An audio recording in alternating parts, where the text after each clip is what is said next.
Welcome. Thanks for joining us today. Today, I'm considering this video like cleanup time because we're going to tend to some Pink Floydian unfinished business. Yes. So we moved right on into the final cut without finishing the division bell, which we started all the way back when I was blonde.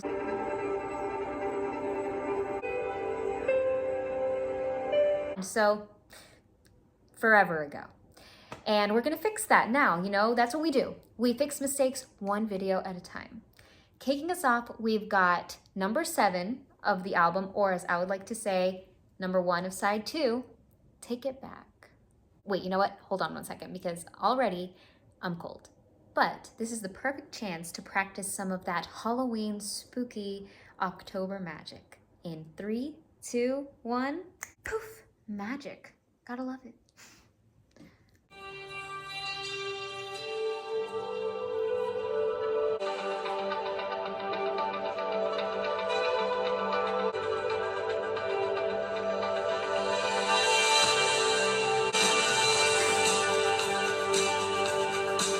I'm sorry, but what a magnetic and energizing intro. I mean, if that's not supposed to make you so excited for what's to come, I don't know what is. It felt like all the kaleidoscope of pitches each had a different color, and they were like colorful neon lights shining across the room in a dark space. This intro was the entranceway leading up to the door, and that door opens when we have that clashing down percussive moment. That drum is like that hand that opens the door and leads us inside the house of the rest of the song, of course.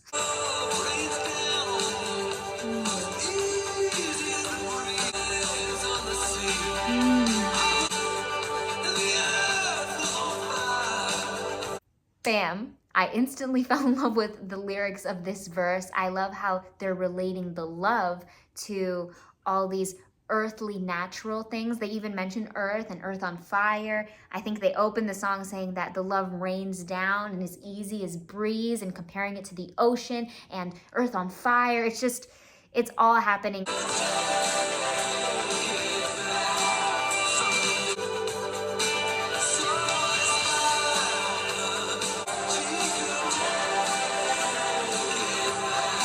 This is a perfect example of so many elements fusing together in the most pleasurable and satisfying way.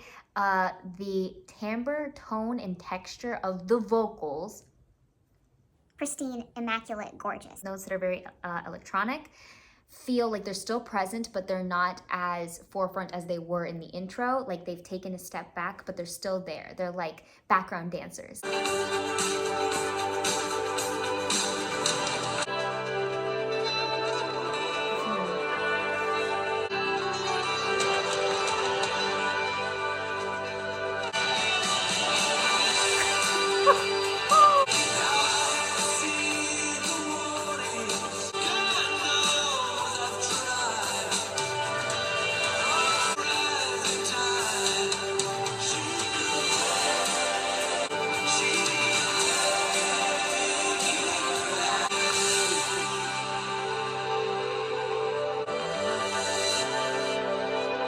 Oh, I loved that bass moment right there where it just peeked through. And I was like, here I am. Take note of me.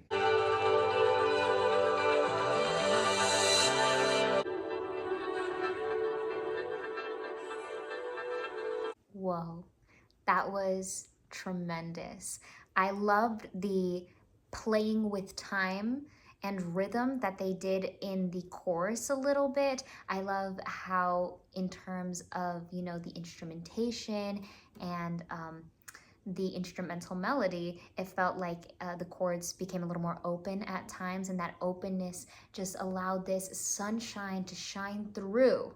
And the sun rays were shining through the windows of this song. I would say that this one also had a touch of melancholy there, right? That darkness existed, but that wasn't the focal point. This one was a lot more happy, a lot more of a freer, joyful face of rock. At number 2, we have Coming Back to Life, which I feel could not be a more perfect song title for this specific video, considering that we are resuscitating or bringing back to life the reaction of this album. So yeah, you get it.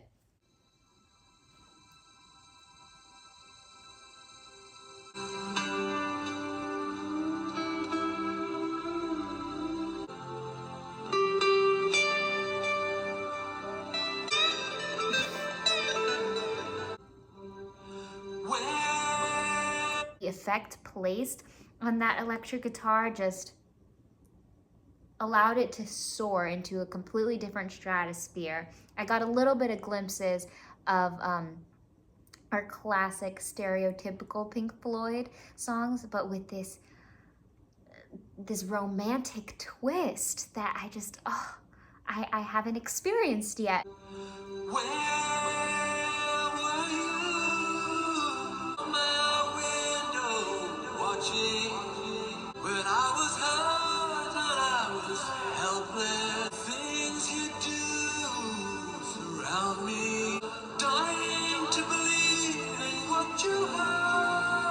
So much soul, so much weight and depth that was placed on the voice and on the vocals of this track.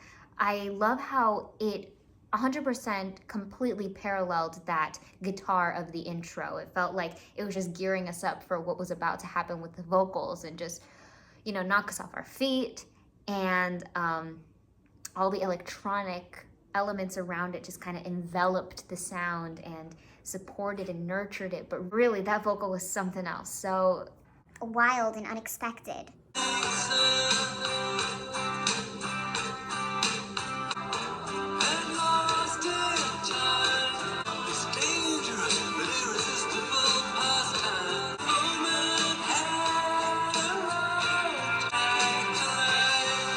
Love how we had that bit of tension chord wise, right? The way that we had that movement there with the instrumentation getting us a little tense and preparing us for that resolve, beautiful resolution. We have a little bit more percussion going on that makes us feel a little more grounded, right? That floaty feeling was due to a lack of stability. And I feel like percussion always delivers that perfect stability, like these train tracks keeping us on track going forward.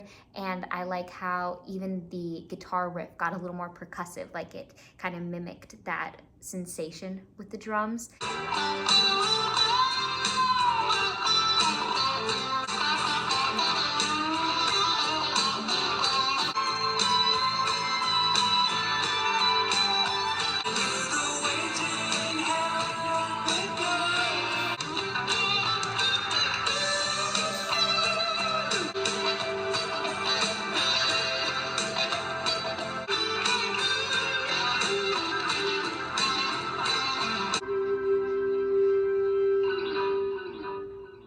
There, that overarching organ just did something to me. It allowed everything to come together, and the beautiful majors in this song, accompanied by their seventh follow-up and then pulling us down to the minor, just took me on this total emotional roller coaster. And the way that there was a sunshine nature that was present throughout every change, which is so beautiful and magical.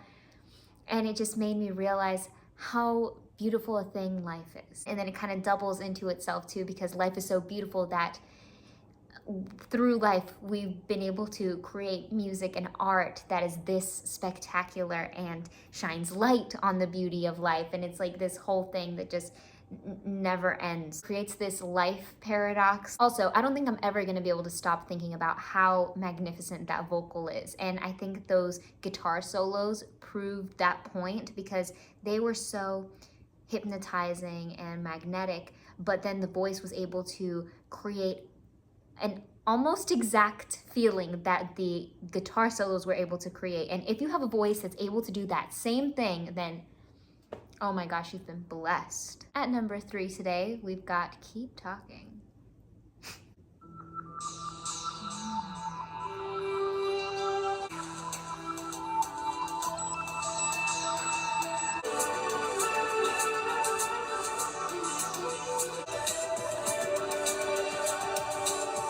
So far, what I really love about this one is that, yes, we have a ton of futuristic electronic sounds that feel very galactic, futuristic, very space-like, and it furthers that whole mystery of life theme that seems to be going on.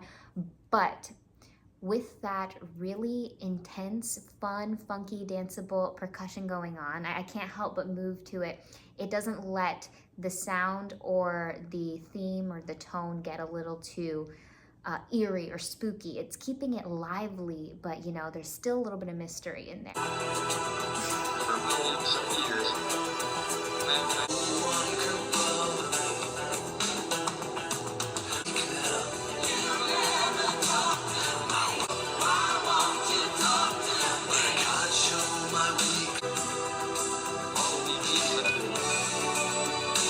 We're experiencing a little more darkness with this one, a little more heaviness and depth.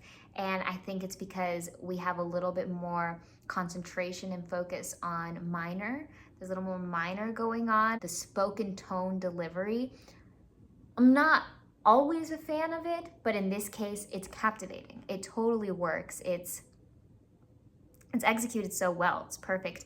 And then the backing vocals, that like female chorus, so beautiful. It provides the perfect contrast to the lead vocal, that spoken esque thing that's going on.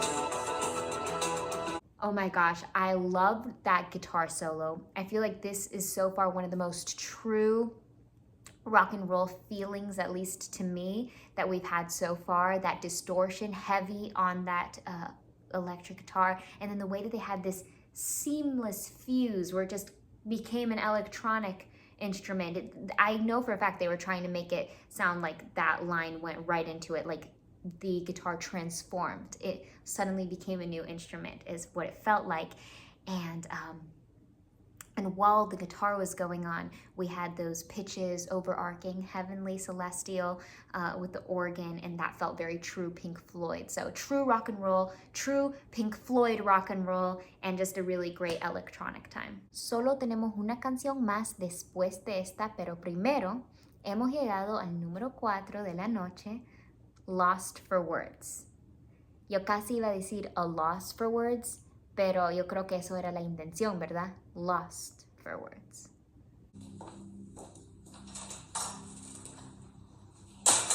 I've missed our non-musical elements being transformed into beautiful instruments.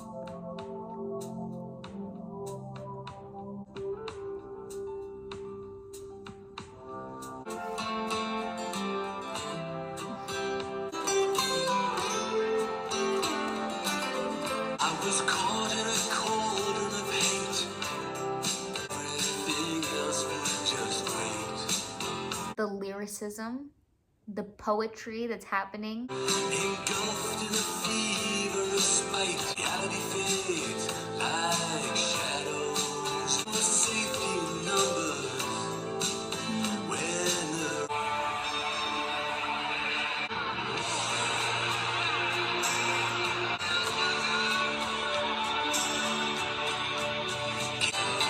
stuck in a world of isolation. I love the formula that they created for this song and how to get through these stanzas or these phrases, how we start off the lines major, major, and then we have that moment at the end of the third line where we drop, or they pinch us with that minor, just so that they can relieve the pressure on the last line, you know, granting us the resolution that we so desire, and they give it to us even better than we can imagine.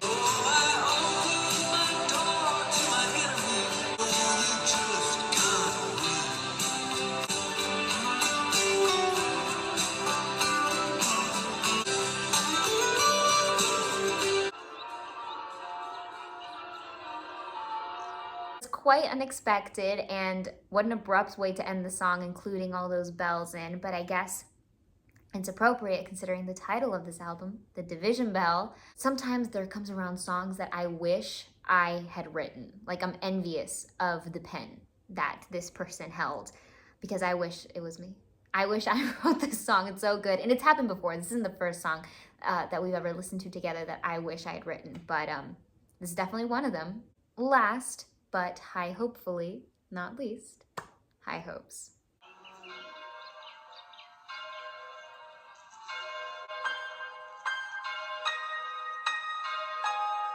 I love the rhythmic play there that we had, the keyboards contrasting with that bell, going back and forth where they weren't on the same beat. Our thoughts trade constantly and without boundary. They still have their private country. The grass was greener. It's a glimpse of how green it was on the other side. Okay, so this is quite possibly our deepest, darkest moment of the night, our most minor plagued moment, minor here, minor there, left and right, minor, minor everywhere. And we also have these contradictory beats going on. A lot of the instruments are following their own rhythm, their own timing, and it's creating this collision, this confusion. Sleepwalking back again.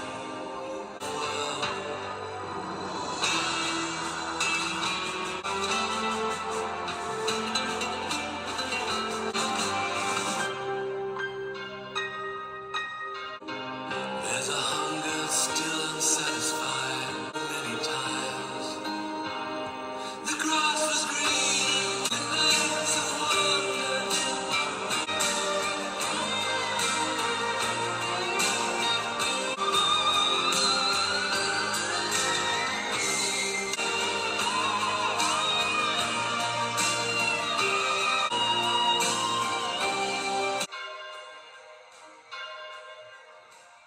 Intense, theatrical, and deeply passionate. I had like 8 things I wanted to say about this last track. Let's see if I could even come up with one of the things I wanted to say. I loved how menacing the percussion was and the way that it coupled up with a lot of the instruments, and banking off of what we already mentioned about some of the instruments going off their own time signatures. I felt that that allowed for them to become a percussive element in of itself, and the way they were struck. There were some keys that were struck that were just caught your attention like nothing else. There was a sense of impending doom with every note, and the way it was eerie. It was the perfect conclusion to such an incredible album. If you want to re-listen to side 1, the link will be there for you. Don't feel any pressure. I believe this video could stand alone because each piece of art, every song that we dissected was so brilliant in of itself. But if you want a little reminder, the link will be there for you, or I guess below. I'm not sure where. I know it's not above. It's either here or here. Thank you so much to everyone watching for allowing us to arrive at our conclusion and end this Division Bell journey. Now we can move on to the next Pink Floyd album, but not before we get into some other stuff. And a huge, enormous, outstanding thank you and all of my love to our incredible Super Thanks heroes. I don't deserve you, never will, but there you are, being my source of sunshine, the light that keeps us going, and yeah, I could not be more grateful for you guys. Thank you to Silvio Nolle. I'm not sure if I pronounced that right. Silvio Nolle, you can correct me. I sometimes butcher things and I only want to be respectful, so thank you so much, Silvio Nolle. Thank you to Paul Edwards, Richard Olsen, Mr. B, Marissa Martinez, and Sweetish Jeff. Love you guys with all my heart.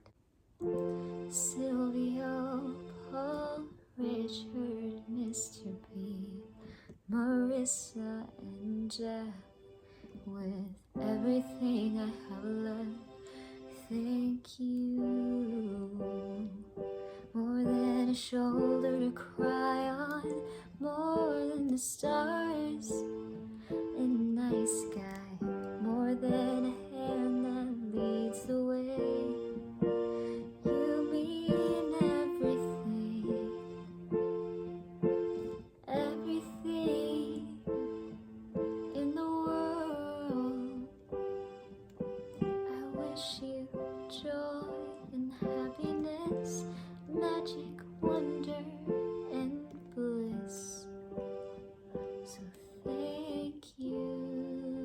I love you guys so very, very much. I hope you're continuing to take care of yourself, doing something fun and exciting, staying hydrated. Today I got the lemon flavor. Excellent. And don't forget the most important rule. Say it with me now. Ready? 3, 2, 1. Take it easy.